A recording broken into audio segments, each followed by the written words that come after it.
you've been watching my content for a while, you know I have content that talks about how you should not defend your sobriety. In addition to you not needing to defend your sobriety, you also do not need to convince anyone of your addiction. My friend shared a conversation that she had. I recently went out with my friend and a group of people, and they all were taking shots, which I declined. I genuinely love to tell the truth, just tell people I'm sober, but I learned that if they are already under the influence and I bring up me being sober, it's just a hot mess.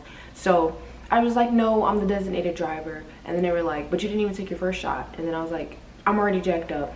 And they were like, you're lying, but we're not gonna peer pressure you, whatever. If they're already under the influence, I recommend just telling a fib. But if everyone's already like sober, you guys are just getting started, feel free to tell them like, I'm sober, I'm not interested, this is not something that I do. And when you get those whys and when you get those follow-up questions, and you don't have to engage in that conversation. If you want to, if you're comfortable to, bet. But if it's something you're not really comfortable with quite right away, an effective statement you can tell folks with the whys and the follow-up questions, I'm sober because it's an efficient lifestyle. And leave it at that. If they ask another question or another follow-up in the conversation, I chose sobriety because it's an efficient lifestyle. And change the subject.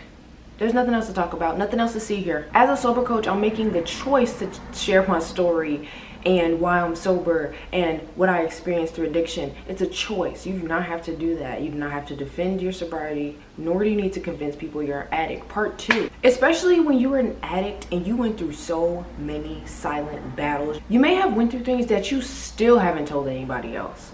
So in that, you do not need to sit up and convince people why you chose sobriety. A lot of people are like, oh, it was that bad, you chose sobriety? Because you do not need to convince anybody you were an addict. You don't need to sit them down and tell them how you overcame panic attacks, how many sleepless nights you spent overthinking. They don't know how hard you fought to have a positive reputation.